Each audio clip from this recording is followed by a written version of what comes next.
அனைவருக்கும் வணக்கம். நான் அஸ்ட்ராலஜர் சித்தம் செல்வராஜ், திருச்சி மாவட்டம் முசிறி தாப்பேட்டையிலிருந்து பேசுகிறேன். இன்னைக்கு இந்த ஜோதிட பதிவில் நான் கண்ட ஜோதிட ரகசியம். ஜோதிடராக இருக்கக்கூடிய எல்லாத்துக்குமே ஒரு சில விஷயங்கள் தானாக தோணும். ஆல்ரெடி இருக்கக்கூடிய விஷயங்களை வச்சு அப்படி தோன்னாதான் அவர் ஜோசியர். ஜோதிடராக இருக்கிறதுக்கான தகுதி ஒருத்தருக்கு இருக்குது அப்படின்னா தான் படித்த விஷயங்களை வச்சு புதுசாக ஒரு சில விஷயங்கள் உணர்றது. அப்படி எதையுமே உணர முடியல அப்படின்னா அது ஜோதிடராக இருக்கிறதுக்கான ஒரு தகுதி இருக்குன்னு சொல்ல முடியாது. அந்த வகையில் பார்த்தீங்கன்னா இப்போ நான் சொல்லக்கூடிய விஷயங்கள் எந்த ஒரு ஜோதிட நூல்கள்லையும் இல்லை. நான் படித்த புஸ்தகங்கள்ல இல்லை. ஒருவேளை நீங்க படித்த புஸ்தகங்கள்ல இருந்தால் சொல்லுங்க, தெரிஞ்சுக்கிறேன். அதுக்காக மூல நூல்களை எப்பவுமே தவறா சொல்லக்கூடாது. அந்த மூல நூல்களை படித்ததுனால தான் நமக்கு புது புது விஷயங்கள் தானா வருது. அப்படி மூல நூலை படிக்காம இருந்திருந்தா இந்த புது புது விஷயங்கள் நமக்கு வராது. எப்பவுமே ஜோதிடத்துல பாத்தீங்கன்னா நல்லது தெரிஞ்சுக்கிறத விட கெட்டது தெரிஞ்சுக்கிறது ரொம்ப நல்லது. ஏன் அப்படின்னு பாத்தீங்கன்னா நல்ல விஷயங்கள் நடந்தா சந்தோஷம்தான். அது நமக்கு தெரிஞ்சாலும் தெரியலனாலும் பிரச்சனை இல்லை. ஆனா கெட்ட விஷயங்கள் அப்படி இல்லை. அது முன்னாடியே தெரிஞ்சிருந்தா நாம அதுக்கு தகுந்த மாதிரி வாழலாம். இந்த ஜோதிடம், ஜாதகம் இதெல்லாம் எதுக்குன்னு நினைக்கிறீங்க? நம்ம தலையெழுத்து என்னான்னு தெரிஞ்சுக்கிட்டு அதுக்கு தகுந்த மாதிரி வாழ்றதுக்கு தான். மொத்த தலையெழுத்தையும் மாத்துறதுக்கு இல்லை. இந்த உலகத்துல யாராலையும் யாருக்கும் மொத்த தலையெழுத்தையும் மாத்தி எல்லாம் கொடுக்க முடியாது. சரி, அப்படி இருக்கும்போது இந்த வழிபாடு, பரிகாரம் இதெல்லாம் பொய்யா அப்படின்னு ஒரு கேள்வி வரும். அதெல்லாம் பொய்யே கிடையாது, உண்மைதான். ஏற்கனவே நான் அதை பத்தி சொல்லியிருக்கேன் நிறைய வீடியோவில். ஜாதக தகுதிக்குள்ள நல்லது கெட்டது அப்படின்றது நடக்கும், வழிபாடு பரிகாரம் பண்ணாலுமே. இப்போ இந்த வீடியோவில் எதை பற்றி முக்கியமாக பேச போகிறோம் அப்படின்னு பார்த்தீங்கன்னா நான் அறிந்த உணர்ந்த ஜோதிட ரகசியம். நீங்க ஒரு ஜாதகர் எந்த லக்னத்தில் வேணாலும் பிறந்திருக்கட்டும், எந்த லக்னத்தில் பிறந்திருந்தாலும் சரி, லக்னத்தில் சுக்கிரன் பிளஸ் ஏதாவது ஒரு பாவகிரகம். பாவகிரகம்னா யாரு? சூரியன், செவ்வாய், சனி, ராகு, கேது. லக்னத்துல சுக்கிரனோட இந்த 5 பாவ கிரகத்துல ஏதாவது ஒரு கிரகம் சேர்ந்திருந்தாலும் சரி அல்லது பல கிரகங்கள் சேர்ந்திருந்தாலும் சரி, அந்த ஜாதகருக்கு சுயமான ஒரு அங்கீகாரம் அப்படின்றது இருக்காது. நல்லா ஒரு விஷயம் தெளிவா புரிஞ்சுக்கோங்க. இந்த பதிவுல நான் பொருளாதாரத்தை பற்றியெல்லாம் எதுவும் சொல்ல வரல. பொருளாதாரம் அப்படின்றது மற்ற கிரக அமைப்புப்படி பாட்டையும் போட்டையும் சம்பாதிச்சு வச்சுட்டு போனது, அப்பையும் சம்பாதிச்சு வச்சுட்டு போனது இருக்கும். ஆனால் இவங்களுக்கு அப்படின்ற ஒரு சுயமான அங்கீகாரம் அப்படின்றது வேணும் அப்படின்னா லக்னம், லக்னாதிபதி நல்ல நிலையில் இருக்கணும். லக்னத்தில் சுக்கிரனோட ஏதாவது ஒரு பாப கிரகம் சேர்ந்து இருந்தால் சுயமான அங்கீகாரம் அப்படின்றது இருக்காது. அவருக்கு கிடைக்க வேண்டிய அவர் திறமைக்கு தகுந்த ஒரு அங்கீகாரம் அப்படின்றதும் கிடைக்காது. அதே மாதிரி அடுத்ததா பார்த்தீங்கன்னா எந்த லக்னமா இருந்தாலும் சரி, லக்னத்துக்கு 2ஆம் பாவகத்துல செவ்வாய் பிளஸ் ஏதாவது ஒரு சுபகிரகம் சுபகிரகம்னா யாரு? குரு, சுக்கிரன், புதன், சந்திரன். இப்போ லக்னத்துக்கு 2ஆம் பாவகத்துல செவ்வாயோட ஏதாவது ஒரு சுபகிரகம் சேர்ந்து இருந்தால் கல்வி தடையாகும். நான் படிக்க மாட்டாங்கன்னு சொல்லல, தடையாகும். கேப் விட்டு படிப்பாங்க. இல்ல நல்லபடியா படிச்சு முடிச்சிடுறாங்க அப்படின்னா அந்த படிச்ச படிப்புக்கு தகுந்த ஒரு பயன் இல்லாமல் போகும். படிச்ச படிப்புக்கும் பார்க்குற வேலைக்கும் சம்பந்தமே இருக்காது. அப்படிதான் இருக்கும் அவங்க வாழ்க்கை. படிப்பு சார்ந்த விஷயங்கள் கண்டிப்பா பாதிக்கும். லக்னத்துக்கு 2ஆம் பாவகத்துல எந்த லக்னமா இருந்தாலும் சரி, லக்னத்துக்கு 2ஆம் பாவகத்துல செவ்வாய் பிளஸ் சுபகிரகம் ஏதாவது ஒன்று சேர்ந்து இருந்தால், அதே லக்னத்துக்கு 2ஆம் பாவகத்துல சூரியன் பிளஸ் சுபகிரகம் ஏதாவது ஒரு கிரகம் சேர்ந்து இருக்குன்னு வைங்க, அவங்களுக்கு வருமானம் சார்ந்த வகையில பிரச்சனை இருந்துகிட்டே இருக்கும். வாழ்க்கையில ஒரு தடவையாவது பெரிய அளவுல பணத்தை இழப்பாங்க. இது கண்டிப்பா நடக்கும். லக்னத்துக்கு 2ஆம் வீட்டுல சூரியன் பிளஸ் சுபகிரகம் இருந்தா. இப்போ அடுத்ததா பாத்தீங்கன்னா லக்னத்துக்கு 3ஆம் பாவகம். இந்த லக்னத்துக்கு 3ஆம் பாவகத்துல புதன் பிளஸ் பாபகிரகம். சுபகிரகம் பாபகிரகம் தனித்தனியா சொல்லியாச்சு. புதன் லக்னத்துக்கு 3ஆம் பாவகத்துல புதனோட ஏதாவது ஒரு பாபகிரகம் சேர்ந்து இருந்தால் உடன்பிறப்புகள் சார்ந்த வகையில எப்பவுமே ஏதாவது ஒரு குறை இருந்துகிட்டே இருக்கும். சரி, உடன்பிறப்பு வகையில குறை இல்லையா? தைரியம் குறையும். தைரியம் நல்லா இருக்கா? வீரியம் குறையும். சரி, எல்லாமே நல்லா இருக்குதா? அந்த 3ஆம் வீட்டு பலன் ஒப்பந்தம் சார்ந்த விஷயங்கள் அவ்வளவு சிறப்பா இருக்காது. அதாவது ஒரு வீட்டோட பலன் கெடுனா எல்லாமே கெடாது, ஆனா அதுல ஏதாவது 1-2 கெடாமல் இருக்காது. அது எந்த பலன் கெடும் அப்படின்றது ஜாதகத்துல அந்த கிரகம் இருக்கக்கூடிய வலிமையை பொறுத்து, ஆட்சி, உச்சம், நீச்சம், பகை, சமம், அவர் இருக்கக்கூடிய சாராதிபதி, அதை பொறுத்து தான் அது. அடுத்ததா பாத்தீங்கன்னா லக்னத்துக்கு 4ஆம் பாவகம். லக்னத்துக்கு 4ஆம் பாவகத்துல சூரியனோட ஏதாவது ஒரு சுபகிரகம் சேர்ந்து இருந்துச்சு அப்படின்னா தாய் வழி சார்ந்த இதுல பெரிய குறை இருந்துகிட்டே இருக்கும். தாய் வழி உறவுகள் அவர் ஒரு சிறப்பா இருக்காது. அவங்களுக்கு எப்பவுமே ஏதாவது ஒரு விஷயத்தை நினைச்சு படபடப்பாவே இருந்துட்டு இருப்பாங்க.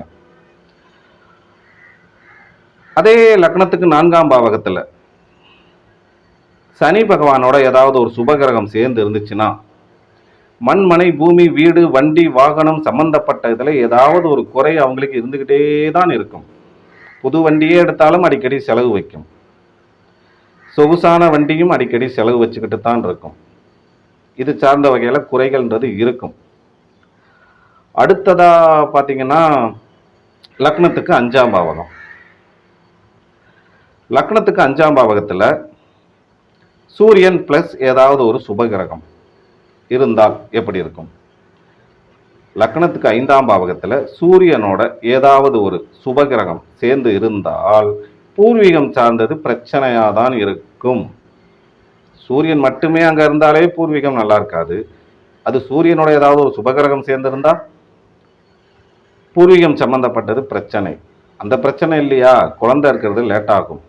அப்படி குழந்தை இருந்துருச்சா அந்த குழந்தை சொல் பேச்சு கேட்காது, காதல் கசக்கும், அறிவு சரியான நேரத்துக்கு பயன்படாது, ஷேர் மார்க்கெட் சுத்தமா ஆகாது, போனாங்கன்னா கண்டிப்பா டவுன் தான். லாட்டரி சீட்டு அதிர்ஷ்டம் பெருசா சொல்லக்கூடிய அளவுக்கு இருக்காது. இந்த ரம்மி விளையாடு, சீட்டாட்டம், சூதாட்டம் இதெல்லாம் அவ்வளவு சிறப்பா எதிர்பார்க்கக்கூடிய அளவுக்கு இருக்காது. அடுத்ததா பாத்தீங்கன்னா லக்னத்துக்கு 6ஆம் பாவகம். எந்த லக்னமா இருந்தாலும் சரி, லக்னத்துக்கு 6ஆம் பாவகத்துல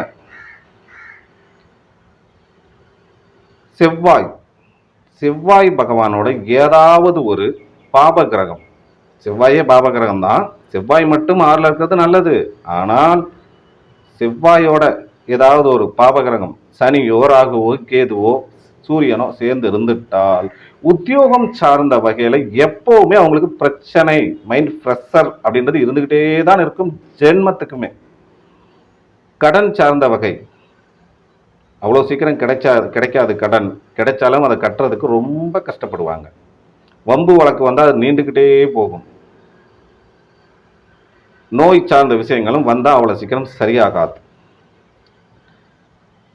அடுத்ததாக பார்த்தீங்கன்னா இந்த பொதுச்சன தொடர்பு, அது சார்ந்த வகையில் இந்த மக்கள் சக்தியை கொடுக்கக்கூடியது சனி பகவான் தான். ஆனால் 6ஆம் பாவகத்தில் செவ்வாயோட சேர்ந்து வேற ஏதோ ஒரு கிரகம் இருந்துருச்சு அப்படின்னா அவங்களுக்குலாம் மக்கள் சக்தி கிடைக்காது. அவங்கெல்லாம் அரசியலில் இருக்கிறது அவ்வளோ சிறப்பாக இருக்காது. அடுத்ததா பார்த்தீங்கன்னா லக்னத்துக்கு 7ஆம் பாவகம். லக்னத்துக்கு 7ஆம் பாவகத்தில் சனி பகவானோட சேர்ந்து எந்த ஒரு சுப கிரகமும் இருக்கக்கூடாது. இருந்தால் என்ன ஆகும்? கல்யாண வாழ்க்கை டல்லாகும். சனி பகவான் 7ஆம் பாவகத்தில் திக்பலம் தான். அது சனி பகவான் மட்டுமே அங்கே இருந்தால் திக்பலம். அந்த சனி பகவானோட வேற ஏதாவது ஒரு கிரகம், அதாவது சுபகிரகம். சுபகிரகம்னா யார் யார் சொல்லியிருக்கேன்? குரு, சுக்கிரன், புதன், சந்திரன். இப்போ நீங்க எந்த லக்னமா இருந்தாலும் சரி, லக்னத்துக்கு 7ஆம் பாவகத்தில் சனி பகவானோட ஏதாவது ஒரு சுபகிரகம் சேர்ந்து இருந்தால் கல்யாண வாழ்க்கை நல்லா இருக்காது. கல்யாணம் நடக்காதுன்னு சொல்லல, நடக்கக்கூடிய கல்யாண வாழ்க்கை எதிர்பார்க்கக்கூடிய அளவுக்கு சிறப்பா இருக்காது. நண்பர்கள் சார்ந்த வகையும் நல்லபடியாக அமையாது. பார்ட்னர்ஷிப் எதுவும் செய்யக்கூடாது. பார்ட்னர்ஷிப் போட்டு செஞ்சா அது எதிர்பார்க்கக்கூடிய ஒரு விதத்தில் இருக்காது. அப்புறம் இந்த 7ஆம் பாவகத்தில் சனி பகவானோட ஏதாவது ஒரு சுபகிரகம் இருக்குன்னு வைங்க, அவங்களுக்கு இந்த கீப், அதாவது உள் தொடர்புன்னு சொல்லுவோம், அந்த மாதிரி பழக்கங்கள் ஆண்களுக்கு பெண்கள் சார்ந்த வகையில், பெண்களுக்கு ஆண்கள் சார்ந்த வகையில் அவ்வளோ ஒரு சிறப்பாக இருக்காது. பிரச்சனையாக தான் இருக்கும். அடுத்ததான் லக்னத்துக்கு 8ஆம் பாவகம். லக்னத்துக்கு 8ஆம் பாவகத்தில் செவ்வாயோட ஏதாவது ஒரு பாபகிரகம் சேர்ந்து இருக்கு அப்படின்னா எதிர்பாராத அதிர்ஷ்டம்லாம் அவங்க வாழ்க்கையில கிடையாது. சின்ன சின்ன அதிர்ஷ்டமாக தான் அவங்க வாழ்க்கையில இருக்கும். அதுக்காக 8ஆம் பாவத்தில் அப்படி இருந்துட்டு அதனால உடனே இறந்துருவாங்களா அப்படின்ற அர்த்தம்லாம் கிடையாது. ஆயுள் பாதிப்பு, ஆயுள் குற்றம் அடிக்கடி வாழ்க்கையில ஏற்படும். மரணத்துக்கு ஒப்பான கண்டத்தை அடிக்கடி சந்திப்பாங்க. ஆயுள் ஸ்ட்ராங்கா இல்லையான்றது நம்ம மற்ற கிரக அமைப்புகள் அதை வச்சு தான் முடிவு பண்ணணும். ஆனால் ஆயுளுக்கு பாதிப்புன்றது வரும். அடுத்ததா பார்த்தீங்கன்னா, இதே இந்த லக்னத்துக்கு 8ல் செவ்வாய் பகவானோட ஏதாவது ஒரு பாபகிரகம் சேர்ந்து இருக்கு அப்படின்னா அவங்க ரகசியமான எதையும் செய்ய முடியாது. செஞ்சாலும் அதை எதிர்பார்க்கக்கூடிய அளவுக்கு அமையாது. இப்போ லக்னத்துக்கு 9ஆம் பாவகம். இப்போ இந்த லக்னத்தோட 9ஆம் பாவகத்துல சுக்கிரனோட ஏதாவது ஒரு சுபகிரகம் சேர்ந்து இருந்துச்சு அப்படின்னா, சுக்கிரனோட ஏதாவது ஒரு பாபகிரகம் லக்னத்துக்கு 9ஆம் பாவகத்துல சுக்கிரன், பாபகிரகம் சூரியன், செவ்வாய், சனி, ராகு, கேது, இதுல யாராவது ஒருத்தர் 2 பேரும் சேர்ந்து இருந்தாங்கன்னா தந்தை வழி ஆதரவு இருக்காது. இருந்தாலும் நிலைக்காது. தந்தை வழி, தந்தையினால பெருசா எதிர்பார்க்கக்கூடிய அளவுக்கு ஒரு இது இருக்காது. ஆன்மீகம் சார்ந்த விஷயமும் அவ்வளோ ஒரு சிறப்பா இருக்காது. தர்ம சிந்தனையும் இருக்காது. இருந்தாலும் தர்மம் பண்ண முடியாது. வெளிநாடு, வெளி மாநிலம் போகக்கூடிய வாய்ப்பு வராதுன்னு சொல்லல. தசபுத்தி ஒத்து வந்தா வரும். ஆனா அப்படியே போனாலுமே எதிர்பார்க்கக்கூடிய ஒரு லாபம் அப்படின்றது இருக்காது. அடுத்ததா பாத்தீங்கன்னா லக்னத்துக்கு 10ஆம் பாவகம். இப்போ இந்த லக்னத்துக்கு 10ஆம் பாவகத்துல இதுலயும் அப்படிதான் சுக்கிரனோட ஏதாவது ஒரு பாபகிரகம் சேர்ந்து இருக்கிறது. அப்படி இல்லைன்னா புதனோட ஏதாவது ஒரு பாபகிரகம் சேர்ந்து 10ல் இருக்கிறது. அப்படி அங்க இருந்தாலே, அதாவது லக்னத்துக்கு 10ல் சுக்கிரனோட ஏதாவது ஒரு பாபகிரகம் அல்லது புதனோட ஏதாவது ஒரு பாபகிரகம் சேர்ந்து இருக்கு அப்படின்னா 10ஆம் பாவகத்து பலன் என்ன? பேர், புகழ், கௌரவம், அந்தஸ்து, கர்மஸ்தானம். அதெல்லாம் வாழ்க்கையில எதிர்பார்க்கக்கூடிய அளவுக்கு கிடைக்காது. உங்களுக்கு எவ்வளவு திறமை இருந்தாலும் சரி, ஜென்மத்துக்குமே அப்படித்தான் இருக்கும். திசை புத்தி ஒத்து வந்தா, யோகமான திசை இருந்தா அது ஓரளவு கிடைக்கும், முழுமையாலாம் கிடைக்காது. உங்க குழந்தைகளால ஒரு யோகம் அப்படின்றது பெருசா சொல்லக்கூடிய அளவுக்கு இருக்காது. சொந்த தொழில், சொந்த பிஸ்னஸ் பண்ணுறதும் எதிர்பார்க்கக்கூடிய அளவுக்கு பெரிய முன்னேற்றம் இருக்காது. சொந்த பிஸ்னஸ் பண்ண மாட்டீங்கன்னு அர்த்தம் கிடையாது, பண்ணுவீங்க. அது நடக்கக்கூடிய திசை புத்தி கை கொடுக்கும். ஆனால் எதிர்பார்க்கக்கூடிய ஒரு பெரிய முன்னேற்றம் அப்படின்றது இருக்காது. அடுத்ததாக பார்த்தீங்கன்னா லக்னத்துக்கு 11ஆம் பாவகம். இப்போ இந்த லக்னத்துக்கு 11ஆம் பாவகத்தில் சூரியன் பிளஸ் ஏதாவது ஒரு சுபகிரகம். சுபகிரகம்னா யார் யாரு? குரு, சுக்கிரன், புதன், சந்திரன். 11ஆம் பாவகத்தில் சூரியன் பிளஸ் சுபகிரகம் இருந்துட்டால் உங்களுடைய ஆசை அபிலாசைகள் நிறைவேறது ரொம்ப கஷ்டமா இருக்கும். மூத்த உடன் பிறப்பு இருக்காது. இருந்தாலும் அவங்களால உபயோகம் இருக்காது. அடுத்ததா லக்னத்துக்கு 12ஆம் பாவகம். இப்போ இந்த லக்னத்துக்கு 12ஆம் பாவகத்தில் சனி ப்ளஸ் ஏதாவது ஒரு சுபகிரகம் இருந்துட்டா 12ஆம் வீட்டு பலன்கள் என்ன? அயன சயன போகம், கட்டிலறை சந்தோஷம், முதலீடு போடக்கூடியது, ஏதோ ஒரு விஷயத்துக்கு முதலீடு பண்ணி செய்யக்கூடிய விஷயம், வெளிநாடு, வெளி மாநிலம், வெளியிடத்தில் போய் தங்கிறது, வெளியிடங்களில் வேலை பார்க்கறது, இது எல்லாமே 12ஆம் பாவகம். ஆஸ்பத்திரி, இது எல்லாமே. இப்போ இந்த 12ஆம் பாவகத்தில் சனி ப்ளஸ் ஏதாவது ஒரு சுபகிரகம் இருந்துட்டால் இப்போ சொன்ன பலன்கள் எல்லாமே மைனஸாக தான் இருக்கும். இவங்க முதலீடு போட்டு எதையும் செய்ய முடியாது, செய்யக்கூடாது. தசாபுத்தி ஒத்து வந்து சேராங்க அப்படின்னா அதில் பெருசாக சாதிக்க முடியாது. இதில் குறைகள் இருந்துக்கிட்டே தான் இருக்கும். இப்போ அப்புறம் அந்த லக்னத்துக்கு 12ல் சனி ப்ளஸ் சுபகிரகம் இருந்தால் கட்டிலறை சந்தோஷம் எதிர்பார்க்கக்கூடிய அளவுக்கு இருக்காது. நிம்மதியான தூக்கமும் வாழ்க்கையில் அதிகமாக கிடைக்காது. இப்போ இந்த 12 பாவகத்துக்கும் கிரகம் இருக்கிறத சொன்னோம். இப்போ நம்ம இருக்குன்ற மாதிரி சொன்ன அந்த கிரகம்லாம் அந்தந்த பாவத்தை பார்த்தாலுமே அப்படிதான் இருக்கும். இப்போ 12ஆம் பாவத்துக்கு சனி சுக்கிரன் சொன்னோம். சனி பிளஸ் சுபகிரகங்கள் இருக்கக்கூடாதுன்னு சொன்னோம். இதே அவங்க 6ஆம் வீட்டில் சனி ஏதோ ஒரு சுபகிரகம் சேர்ந்து இருந்தால் 12ஆம் வீட்டை பார்ப்பாங்க இல்லையா? அப்படி இருந்தாலும் இந்த பலன் ஓரளவு இருக்கும். ஓகே, இப்போ இதில் நாம வந்து மைனஸ் தான் சொல்லியிருக்கிறோம். எப்போவுமே எல்லாத்துக்குமே ஜாதகத்தில் மைனஸும் இருக்கும் ப்ளஸ்ஸும் இருக்கும். ப்ளஸ் பாயிண்ட் நமக்கு தெரிஞ்சாலும் தெரியலனாலும் பிரச்சனை இல்லை, அது சந்தோஷமான விஷயம் தானே. அதே மைனஸ் என்னன்னு தெரிஞ்சுக்கிட்டா தான் அதுக்கு தகுந்த மாதிரி நமக்கு வாழ்றதுக்கு நல்லா இருக்கும். இந்த மாதிரி பதிவுகள் இனிமேல் தொடர்ந்து வரும் நம்ம சேனல்ல. இப்போ நான் சொன்ன இந்த விஷயங்கள் எல்லாமே நான் எந்த புஸ்தகத்திலையும் படிக்கல. அதாவது இந்த எந்தெந்த பாவகத்துக்கு என்ன பலன்றத புத்தகத்துல தான் படிச்சிருக்கோம், ஜோசியம்னா என்னன்றதை புஸ்தகத்துல தான் படிச்சிருக்கிறோம்.